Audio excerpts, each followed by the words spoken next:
Indie Watch, my favorite show on YouTube that I'm also in. But it's my favorite because I get to watch it live.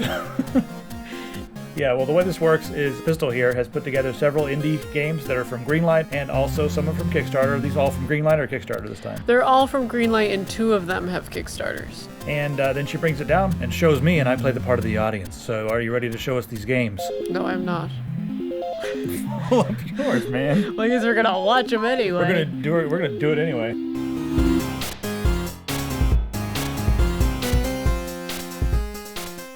First one's Blackspace. This is actually a failed Kickstarter, but they're going for it anyway, apparently. And it's on Greenlight. And obviously you're in space, but it combines the elements of a shooter and an RTS. There's these asteroids floating around, and they're full of valuable minerals, and you're trying to mine these minerals. But then, of course, there's other people in space who are going to try to take these minerals from you.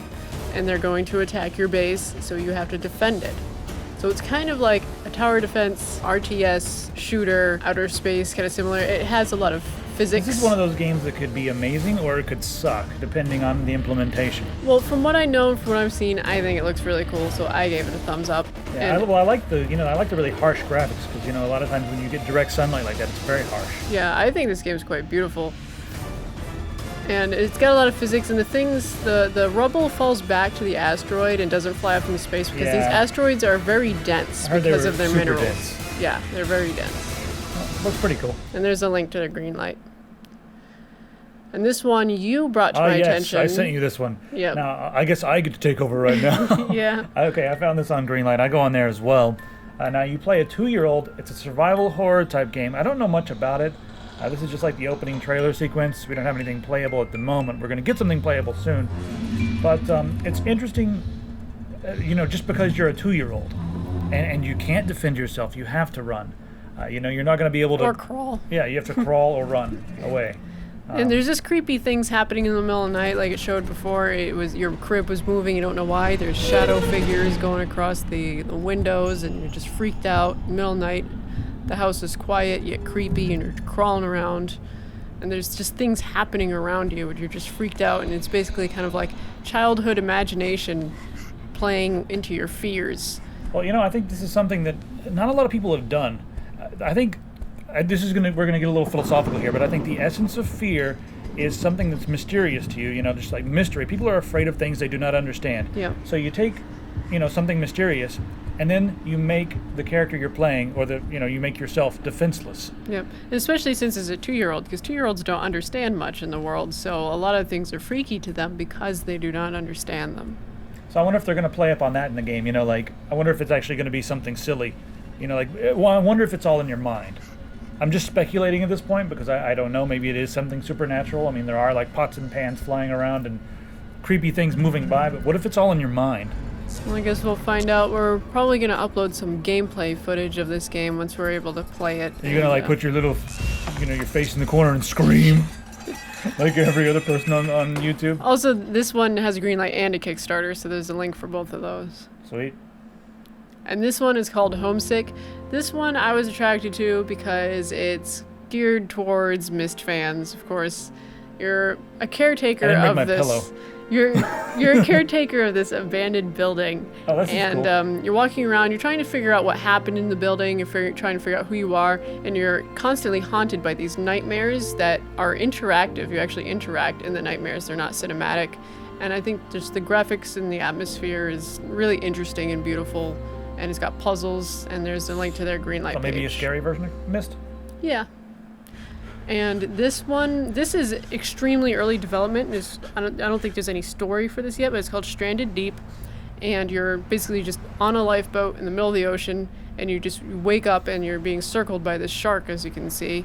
And it comes with its basic survival things that come with a lifeboat, like your flares and a canteen. Is this the whole game? You just sit on the boat, or no? They're going to add more to it. It's just they don't have all the funding yet. So this is just their starter idea. I bet that shark has really good AI, though, like better than real sharks. The sharks are dumb, man. And you gotta go swim and get that before the yeah, shark gets things you. that are floating on the water, you gotta time when you swim out of the lifeboat, because if you don't time it right, the shark will attack you. And they're not telling you how to do anything. There's no like arrows. No like Call of Duty guidance style. or anything. You're just using your mind, which I really love in games, and games should do it more. You just use your intuition and your knowledge, and if you don't time it correctly, then the Is he shark... gonna get eaten? Is he gonna get eaten? He gets Oh, bit a few times here. But no. he's really close to the boat, so he's swimming in the worst possible way ever. He's like splashing all over the place. It's just like, that is not how you swim when you're near a shark, but He's got bit. Why is he not dead? He climbed back. He's got no legs. the shark just kind of nibbled on him, you know? Still little love bites. Well, I hope there's more to it than just being on a raft. Well, they're intending on adding more to it. They're just waiting to get the support and see if the community actually wants a game like this. Why do you want a game like this? It's just another no guidance game. I love survival simulation games. They're extremely fun and interesting to me. This is stuff that happens in real life, you know. This is Okay. like, this could really happen, and you have to use your intelligence. He's dead. Yeah. And then this is the last one on the list. Any fan of Road Rash is going to love. We're going back to the 3DO. Any fan of Road Rash will love this game. Bringing back Road Rash, modernized, better graphics. I don't think they need to put real-time footage on there. It doesn't look amazing. It just looks like fun. Yeah, well, I mean, it's good to know what the graphics will look like. Yeah. And I think it looks just as fun as Road Rash. I would love to play this online. I would love to beat up people online. And my favorite part is coming up where he kicks this guy right here. Yes. I Oh, love jeez. that. That would give me such satisfaction. This is like our Saturday afternoons in real life.